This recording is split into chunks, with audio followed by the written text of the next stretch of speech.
The transmission came on a Tuesday. It arrived on every screen, every speaker, and every network across the planet Earth. There was no static, no error. It was perfectly clear. A being with gray skin and eyes like cold, dark stones appeared. He did not introduce himself.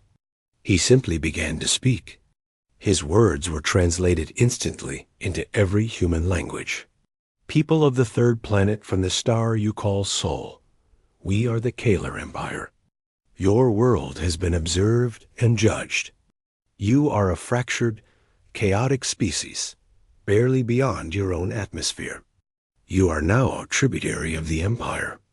You will surrender all governance to our administrators. You will provide 70% of your mineral and biological resources. You will disband your militaries. Compliance will be rewarded with order. Resistance will be rewarded with orbital cleansing. You have 72 of your hours to deliver your unconditional surrender. This message will not repeat. Then the screen went dark. For a moment, the entire world was silent. Then the panic began. It was a slow, terrible wave that started in the news stations and government buildings and then crashed over every city, every town. The stock markets collapsed in minutes. Air traffic control systems were flooded with desperate calls. Social media became a screaming mess of fear and speculation.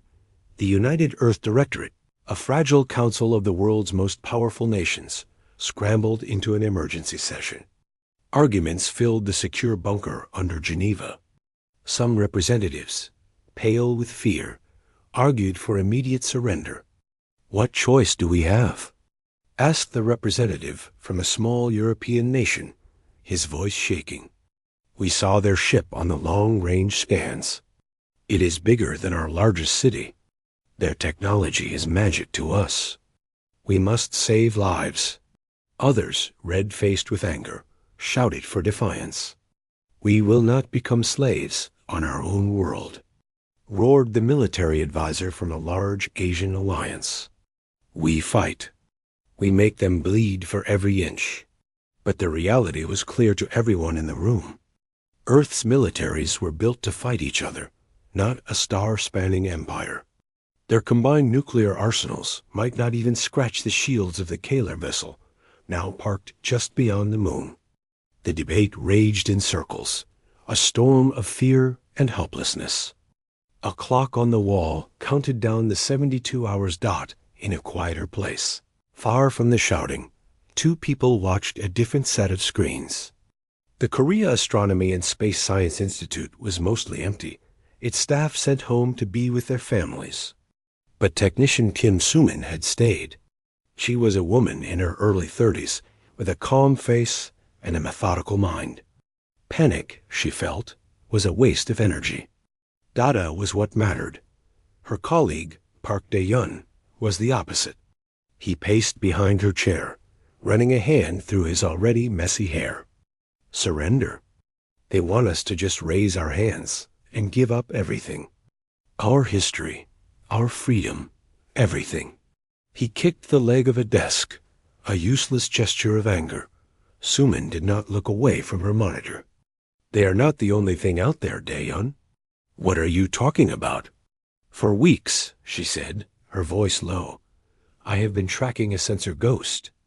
A mass reading that comes and goes at the edge of our solar system, out past Pluto.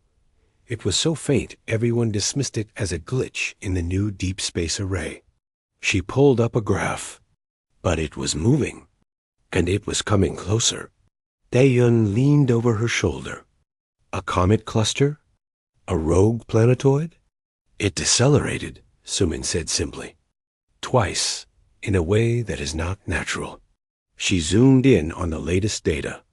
It is not one object. It is many. And they are now here. On her screen, alongside the blazing, arrogant signal of the massive Kaler envoy ship near the moon, was a cluster of new contacts. They had appeared as if from nowhere, sliding into the space between Earth and the Kaler. They registered as cold, dark, and utterly silent. No energy signatures. No communications. Just a fleet of black shapes blocking the path to the home planet. Dayan's anger evaporated, replaced by a cold dread. Who? What are they? Another empire? Before Suman could answer, every screen in the lab, in the building, and across the planet flickered once and went completely black. The panic in the streets outside the Institute seemed to freeze in mid-breath. For 5 long seconds, there was only darkness and holding of breath. Then the screens activated again. But they did not show the Kaler ship. They did not show the news. They showed space. The view was from Earth, looking up. The moon was there, and near it, the sleek, silver, threatening shape of the Kaler vessel. And in front of it, positioned like a wall, was a new fleet. The ships were like nothing ever imagined. They were angular and matte black, seeming to drink the light from the stars around them. They had no bright engines, no glowing viewports. They were shadows cut out of the fabric of space itself. There were hundreds of them, arranged in a perfect, silent formation that surrounded the Kaler ship without visibly pointing a single weapon at it. It was a display of presence, of absolute control. Words appeared on the screen, first in clear, elegant Korean, then in English. Stand by. Just 2 words. No threats. No demands. No identification. In Geneva, the shouting stopped. The representatives stared, mouths agape. The military advisor slowly sat down. What? What is happening? On the bridge of the Kaler command ship, the gray-skinned envoy stared at his own tactical display, which was now flashing with hundreds of unknown contacts. His cold confidence cracked for the first time. Where did they come from? He hissed at his subordinates. Why were they not detected? Identify them, now! But his sensors could not penetrate the black, non-reflective hulls. His communication hails were met with total, empty silence. The black fleet just hung there, a silent, impenetrable wall between the Empire and its intended prize. On Earth, people slowly emerged from their homes, their shelters, and looked up. In the night sky, visible even with the naked eye in certain parts of the world, were new dark stars. They did not move. They did not blink. They just were. Suman leaned back in her chair, her heart pounding against her ribs. The fear was still there, a sharp knot in her stomach. But underneath it, something else stirred. The Kaler ultimatum had been a death sentence. This was a mystery. The Black Fleet had not attacked Earth. It had placed itself in front of the attacker. Dayan whispered, his voice full of awe and fear. They're not looking at us, Suman. They're looking at them. The countdown clock to surrender was still ticking in Geneva. But the game had changed. The Empire had demanded Earth's surrender, and now an unknown fleet of black ships shadowed the skies, and no one knew what would happen when the 72 hours ended. The silence lasted for hours. It was a heavy, global quiet, broken only by the nervous whispers of billions. The Black Fleet did not move. The Kaler ship, once a symbol of overwhelming power, now looked small and trapped, like a silverfish caught in a net of shadows. All demands, all threats from the Empire had ceased. The countdown clock in Geneva was still running, but no one looked at it anymore. Everyone looked up. The United Earth Directorate bunker was in chaos, but it was a new kind of chaos. The arguments about surrender or defiance were over. Now, the questions were who and why. Are they allies? Did someone make contact we don't know about? One representative asked, her voice hopeful. Or are they predators, waiting for the Kaler to soften us up? Countered another. The only thing they agreed on was that they had no answers. Earth sensors could only see the black shapes. They could not scan them, could not hail them. They were a perfect mystery. Kim Suman and Park Dayan were not in the lab anymore. Men in dark suits had arrived shortly after the standby message. They asked no questions, just instructed the two technicians to come with them. They were driven quickly to a military airfield, put on a quiet aircraft, and flown for hours. They landed at a secluded facility that seemed to be built into the side of a mountain in Tian. It was a place that didn't exist on any map. Inside, the walls were lined with old servers and new monitors. A woman with short gray hair and sharp eyes waited for them. She introduced herself as Dr. Lee Hanna. She did not work for the Astronomy Institute. Her expertise was in forgotten history and lost physics. "You too saw them first," Dr. Hanna said, her voice calm but urgent. "Your sensor logs are the only reason we have a clue. Come, I will show you what we have pieced together." She led them to a room where a massive screen showed the current orbital situation. The Black Fleet was highlighted in cool blue. Dr. Hanna typed commands, and the image changed. It showed an old, grainy video from nearly 200 years ago. It showed a ship, unlike any other, launching from a secret facility during what the history books called the Climate Collapse Wars. "The Chongmagong," Dr. Hanna said softly. "It was a last, desperate gamble. The world was breaking. Fights over the last resources were turning nuclear. A group of scientists, engineers, and soldiers from the Korean Peninsula knew the end was coming. They believed survival was not about winning a dying Earth, but about leaving it." The video showed the sleek, Generation-style ship slipping into the clouds. They had a drive system based on theories we still don't fully understand. A void skip. It didn't push them through space. It folded the space around them. They vanished. No signals. No debris. Most of the world forgot. It became a legend, a sad story of a failed escape. Dae-yun frowned. "You think the Black Fleet is the Chongmagong? After 2 centuries? That's impossible."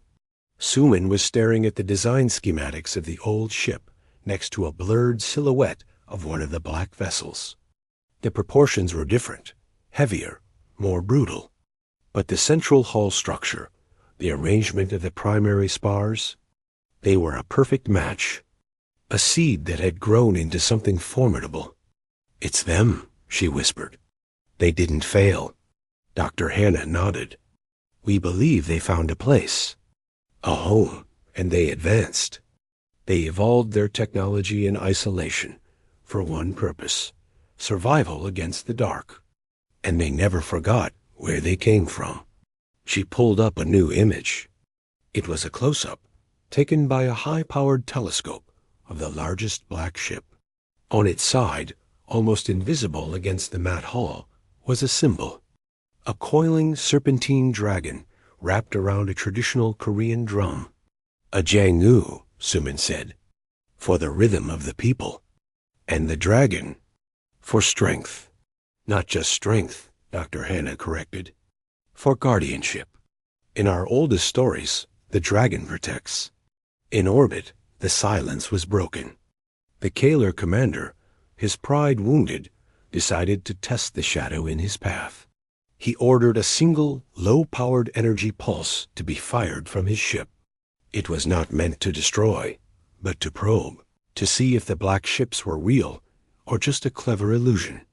The pulse shot across the void. It was aimed at the lead black ship, the one with the dragon symbol. For a moment, nothing happened. Then a small, dart-like vessel, no bigger than a bus, detached from the Black Fleet. It moved with impossible speed and placed itself in the path of the pulse. A shimmering web of light, like a hexagonal honeycomb, appeared in front of it. The Kaler energy hit the web and dissolved, scattered into a harmless shower of light that glittered for a second and then vanished. The response was immediate. A single thin beam of deep blue light lanced out from the dragon ship. It did not hit the Kaler vessel's hull. It struck a precise point on its main engine array. There was no explosion. Instead, The brilliant glow of the Kaler engines flickered, dimmed, and went dark. The ship was left floating, its main power and propulsion completely disabled, but otherwise intact. It was a display of restraint and terrifying accuracy. On Earth, the military advisors watching the feed gasped. They didn't destroy it. They turned it off. In the bunker, Dr. Hannah allowed herself a small, tight smile. They are not conquerors. They are surgeons. Then, a new broadcast filled the airwaves. It did not come from the Kaler. It came from the Black Fleet. The face that appeared was a man who looked to be in his 50s, but his eyes were older, holding the cold light of generations spent between stars. His hair was black and cut short. He wore a simple, dark uniform with no badges, except for the small dragon and drum pin on his collar. "People of the cradle," he said. His voice was calm, deep, and carried a weight that made the whole world listen. He spoke in clear, unhurried Korean. "We have been listening. We heard the demand for your surrender. We heard your fear. We also heard the courage in the quiet places, in the hearts of those who would not bow." He paused, letting his words sink in. "I am Commodore Kung Taiyang of the Exodus Vanguard.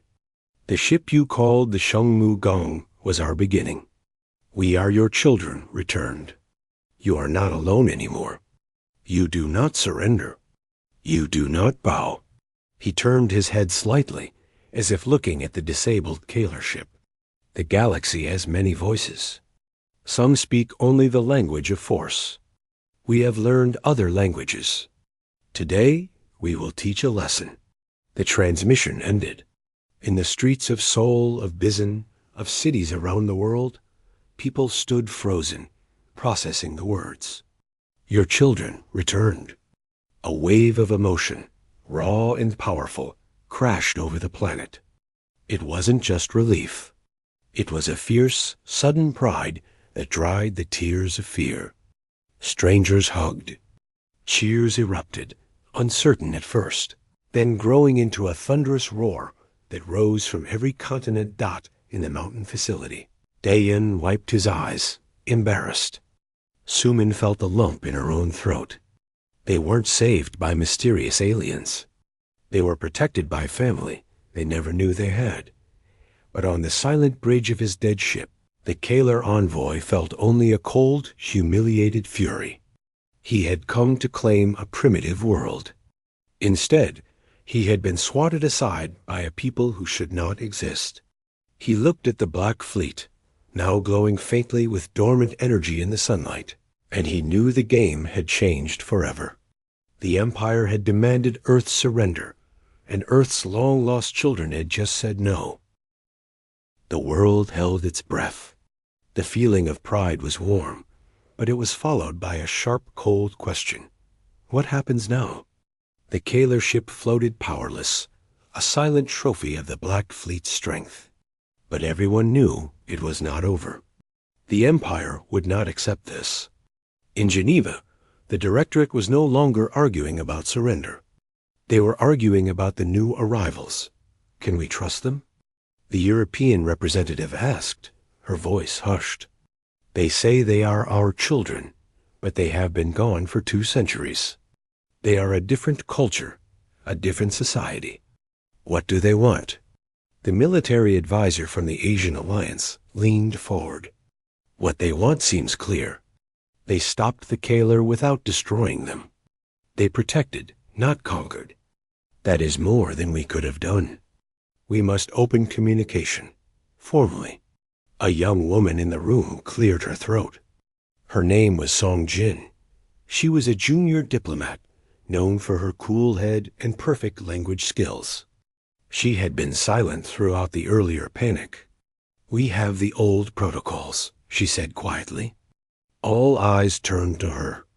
Dr. Hana's team recovered the communication frequencies and codes from the Changmugong Project archives. They are outdated, but they are a place to start. It is a door we can knock on. After a tense debate, they agreed. Jin was not the highest ranking, but she was calm. and she spoke the language of the Black Fleet's broadcast as her own. She was given the task. In a secure, quiet room, she sat before a screen linked to a powerful transmitter aimed at the dragon ship. She input the ancient frequency sequence, her hands steady. She sent a simple text-only message, using the old code. To Commodore Tai Yang and the Exodus Vanguard. This is Song Jin, speaking for the United Earth Directorate. We have heard you. We wish to talk. The reply was almost immediate. Not from Commodore Tai Yang, but from another face that appeared on her screen. It was a woman, perhaps in her 40s, with intense, intelligent eyes and hair tied back severely. Her uniform was the same simple black, with the dragon pin. I am Captain Park Myray of the Vanguard Command Ship Sword of Gongang, she said. Her tone was not unfriendly, but it was direct, like a soldier's. Commodore Tai Yang oversees the fleet. I oversee our interaction with the cradle.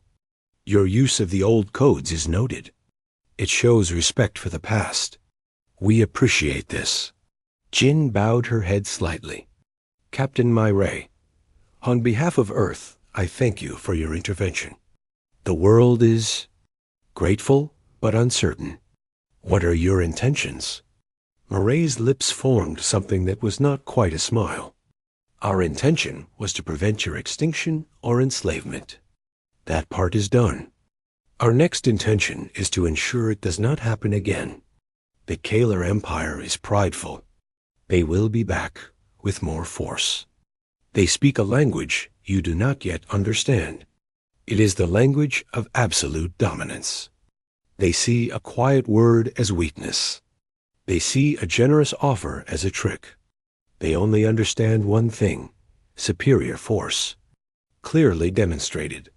And you have that force, Jin stated. We have spent generations learning how to survive when you are outnumbered and far from home, Myray said. We learned to be quiet, to be patient, to strike not at the body, but at the nervous system. The Kaler cruiser is not destroyed. It is asleep. Its crew is unharmed. This is a message they understand better than words. We could have killed you, and we chose not to. That is a power they fear more than moms. Jin listened, absorbing the philosophy. It was a strategy of intelligence and precision, not brute strength. What do you need from us? She asked. Unity, Myray said simply. The Kaler will try to divide us. They will offer you deals, try to make you fear us as the new masters. You must not be divided. The Cradle and the Exodus are one people. We have the same blood, the same history. We must show one face. As if to prove Murray's point, a new signal arrived from deep space. It was the Kaler Empire, broadcasting on a wide channel. The gray-skinned envoy was gone, replaced by a more senior-looking official, his features carved from stone. People of the vessel who call themselves the Exodus, the Kaler official began. You have interfered in an imperial integration. You have damaged an imperial ship. This is an act of war. However, the Empire is merciful. Withdraw your fleet. Surrender the individuals responsible for the attack. The Empire will then deal directly with the human homeworld for its peaceful integration. Refuse, and your fleet will be scrap, and the world below will burn. It was a classic move, an attempt to split, to make Earth believe the Black Fleet was the problem. In the Directorate bunker, people held their breath. Some looked nervous, the old fear returning. On the screen, Captain Myray did not even blink. She looked at Jin. You see? They offer you peace if you betray us. It is a lie. If we leave, you become slaves before our engines are cold. She turned her head, speaking to someone off-screen. Open a channel to that Kaler ship, visual, on the same frequency they are using. A moment later, the Kaler official's image shrank to one side of the screens across Earth. On the other side was Captain Myray. her face calm and severe. "Kalar Empire," Myray said, her voice cutting like ice. "I am Captain Park Myray of the Human Exodus Vanguard. You are in the sovereign space of humanity. You have threatened our home. You have been disabled as a courtesy, a warning. You will now be silent. You will await the arrival of your reinforcement fleet, which our long-range sensors detect approaching the Oort cloud. When they arrive, we will speak again. Until then, you are our guest. Any attempt to reactivate your systems or weaponize your escape pods will result in their immediate destruction. Do you understand?" The Kalar official stared, his stony face finally showing a crack of surprise. She had not only rejected his offer, she had revealed she knew about his hidden reinforcements. And she called him a guest. It was a breathtaking display of control. He said nothing. His image flickering off, Myray turned back to Jin. "The negotiation will come. Diplomat song. It will not be with them talking to us separately. It will be with us together. A united humanity. Are you prepared to stand with us?" Jin thought of the fear, the desperation of just a day before. She thought of the black ships placing themselves as a shield. She sat up straight. "Yes, Captain. We are prepared. What do we do next?" "For now," Myray said, "you watch. And you learn. We will send technical data for your global networks. The Kalar will try to jam your communications, to spread panic when their main fleet arrives. We will show you how to stop it. The first lesson is this. In the face of a bully, do not cower. Do not bargain. Simply stand your ground and make sure your guard is stronger than their punch." The transmission ended. Jin let out a long breath. In the streets, people had watched the exchange. They saw a human captain, speaking with a Korean name and face, silence an alien empire with sheer will. The hope that had been a fragile flame now hardened into something stronger, determination. The Black Fleet was not just protecting them. They were teaching. And the first lesson was that they were not saviors from above. They were family from the stars, and they expected their family on Earth to stand tall beside them. The shadow in the sky was no longer a mystery. It was a shield, and for the first time, Earth began to think about what it meant to be the one holding it. The next few days were a strange, suspended time. Earth was caught between two skies, the silent, dark shield of the Exodus fleet, and the faint, growing signals of the approaching Kalar battle group. The world did not return to normal. There was no normal anymore. But the blind panic was gone, replaced by a tense, watchful energy. People went to work, but they also watched the news feeds constantly. They looked up at the night sky to see the new, dark constellations that guarded them. Kim Sumin and Park Baeyeon were still at the mountain facility with Dr. Hana. They were no longer just observers. They were now part of the small team, acting as a bridge between Earth scientists and the Exodus. Technical data packets had arrived from the Sword of Gongang, just as Captain Mireille had promised. They were not weapon schematics. They were simple, elegant software patches for Earth's global communication and sensor grids. "It's a filter," Suman explained to a group of bewildered engineers on a video call. She was tired but focused. The Kalar use a specific type of signal to overwhelm and jam primitive networks. This software recognizes their jamming pattern and ignores it. It reroutes the data automatically. Dae-yun, working beside her, ran a simulation. "It's like they're giving us an umbrella before the storm hits. They're not fighting the storm for us. They're showing us how to stay dry." It was a theme. The help from the Exodus was not about doing things for Earth, but about showing them how to do it themselves. It was a sign of respect, but also a clear expectation. You must learn to stand dot in orbit. The disabled Kalar envoy ship was now attended by several small, black drones from the Exodus fleet. They floated around it like watchful insects, ensuring it remained quiet. The crew inside, humiliated and angry, could only wait. The main Kalar force arrived. It was a battle group of 12 massive warships, each larger than the envoy vessel. They were sharp and angular, painted in fearsome red and black. They did not head straight for Earth. They stopped at the edge of the solar system, forming a menacing line. Their message was broadcast to the Exodus fleet only, ignoring Earth completely. To the unknown fleet occupying human space, the Kalar Admiral's voice was a low growl. "You have one final chance. Withdraw. Our quarrel is with the primitive world, not with you. Do not throw away your clearly advanced technology for these animals. Stand aside, and you may even find a place serving the Empire." The response again was public. Commodore Taiyang appeared on screens. He looked as calm as ever. "Kalar Admiral, our place is here. Our quarrel is with you. You threaten our home.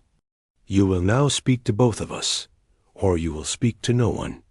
A negotiation will take place. You will send one ship, unarmed, to these coordinates." A string of numbers flashed on the screen. "You will speak with our chosen representatives." That is all. It was an order, not a request. For a day, there was no answer. The Kalar fleet sat, motionless. Then, a single, sleek Kalar shuttle detached from the battle group and began the slow journey inward. They had accepted the terms. On Earth, the choice of representatives was made. It would be Song Jin for Earth. For the Exodus, it would be Captain Myray herself. The message was clear. The soldier and the diplomat, the strength and the word, standing together. The negotiation was not held on a ship or a station. It was held in open space, transmitted via quantum link, so there could be no trickery. A virtual room was created. On one side, the Kalar Admiral appeared, his image tall and imposing in his ornate armor. On the other side, 2 chairs materialized. Jin sat in one, wearing a simple, formal suit. Myray sat in the other, in her black uniform, her back straight, her hands resting on her knees. "This is irregular," the Kalar Admiral began, his eyes fixed on Myray, ignoring Jin. "We negotiate with powers, not with planets that have not yet achieved starflight." Jin spoke first, her voice clear. "Then you are not negotiating with a planet, Admiral. You are negotiating with humanity. I represent its cradle. Captain Myray represents its diaspora. We are one species." The Admiral's eyes flicked to her, annoyed. "Your diaspora has attacked us. The price for that must be paid before any discussion about the world's status." Myray leaned forward slightly. "The price was the disabling of your envoy ship after it fired upon us. The balance is settled. We are here to discuss your immediate and permanent withdrawal from human space." "Or what?" The Admiral sneered. "Or we will demonstrate why our technology is not merely for defense," Myray said, her tone unchanged. "Your battle group's primary weapon capacitors are currently experiencing a 12% power drain. Your long-range scanners are seeing false echoes at the edge of their range. This is not an attack. It is a systems check. Ours." The Admiral's confidence wavered for a second. He glanced off screen, likely getting confirmation from his own crew. The color drained from his gray face. They had been infiltrated digitally without even knowing it. Jin seized the moment. "The Galactic Council you claimed endorsed this integration has been contacted by our Exodus siblings. They have provided evidence that your claim of a mandate was false. This is an act of illegal aggression. You are not bringing order. You are committing piracy." This was news to the public on Earth.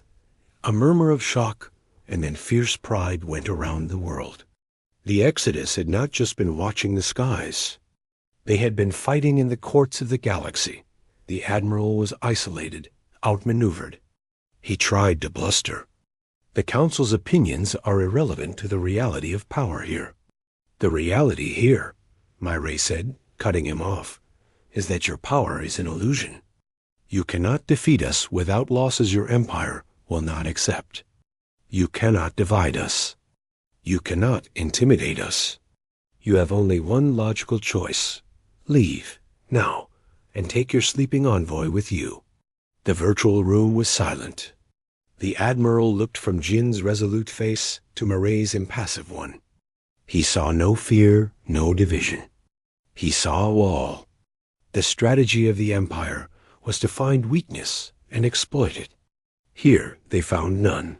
Your terms will be considered, he said finally, his voice strained. He cut the transmission dot in the mountain facility. Dayan let out a whoop of joy. Sumin smiled, a real relieved smile. On the streets, people cheered again, but this time it was different. It wasn't just relief at being saved. It was pride in their own representative, who stood toe-to-toe with an alien admiral.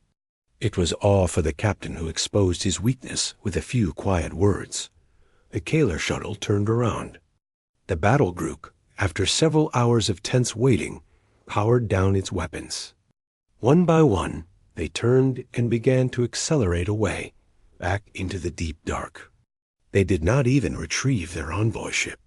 The small black drones from the Exodus fleet gently nudged the dead vessel, and its engines sputtered back to life at a minimal level, just enough to follow its superiors home. The immediate threat was over. The Black Fleet had not fired a single shot in anger. They had won with silence, with code, with truth, and with the united front. Jin, back in the bunker, was greeted with quiet respect. She looked at the screen, now showing the Exodus fleet still holding its position. They didn't just protect us, she said to the room. They forced us to protect ourselves. To stand up. That is the greater gift. In the skies above, the black ships, for the first time, activated gentle navigational running lights. They glowed a soft blue in the night, no longer just shadows, but beacons. The shield had held. The lesson had been learned. The Empire had demanded Earth's surrender, and a united humanity had made them back down. The silence that followed the Kala retreat was different. It was not the terrified hush of before, or the tense waiting. It was a deep, profound quiet, filled with the echo of what had just happened. The shadow was still there in the sky, but it no longer felt like a mystery or a threat. It felt like a promise. Over the next days, the Black Fleet, the Jium-Ol, as the news channels now called them, did not leave. They shifted their formation. The ships spread out into a wider, watchful ring around the planet, their soft blue running lights pulsing gently like a slow, steady heartbeat. On Earth, the celebrations had quieted. The work began.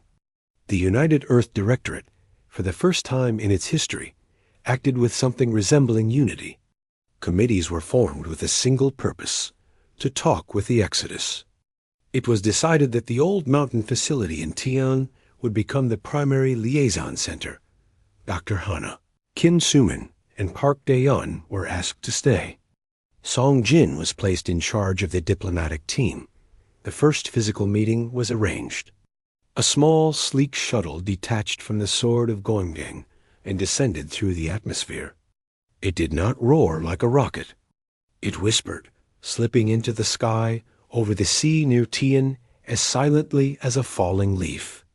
It landed on a designated pad outside the facility.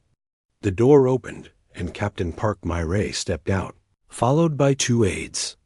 She stood for a moment, her boots on the soil, and took a slow, deep breath. The air must have smelled strange to her. Sumin thought full of salt and green life, not the recycled sterility of a ship. Murray's stern face softened, just for a second. Then she saw the delegation waiting, and she was the captain again. The meetings were not easy. There was too much history, too much difference. The Exodus leaders spoke of generations spent in the void, of a culture built on duty, resilience, and the collective good. Earth's representatives spoke of a fractured world, of competing nations, of a history marred by conflict. But they both spoke in Korean. They both shared the same roots. One evening, after a long day of discussions about resource sharing and technology transfer, Sumin found Myray alone on an observation deck, looking at the sunset over the water. She gathered her courage and approached. "Captain, is it very different from what you imagined?" Myray did not turn immediately. "Technician Kim," she said, "it is louder and messier and more beautiful than any simulation." She finally looked at Sumin. "We had archives, videos, photos, stories, but they were flat. They did not have this wind. They did not have this smell of the sea. We fought for a memory. Now we must learn to live with the reality. What will you do?" Sumin asked. Myray gestured to the sky where the first stars were appearing, and among them the steady blue lights of the fleet. "We will stand guard. For a time. The Kaler will not return soon, but others might. The galaxy knows of you now. It is not always a kind place." She paused. "But guarding is not controlling. Commodore Taiyang believes, and I agree, that the cradle must find its own path to the stars. We will not give you weapons. We will give you knowledge. How to build a better engine. How to shield a city. How to talk to the stars without shouting. The choice of what to do with it will be yours." This was the final and most important lesson. The Exodus had the power to rule Earth, to become its overlords as the Kaler had intended. They were choosing not to. They were offering a hand, not a crown. A week after the landing, Commodore Taiyang addressed both populations. He spoke from the bridge of the Sword of Goemgyang, with the curve of Earth visible behind him. "People of the Exodus," he began. "People of the cradle. The immediate danger has passed. A new chapter begins. We will establish an orbital dock, a place of learning and building. We will invite your scientists, your engineers, your artists to come and learn with us. We will also learn from you.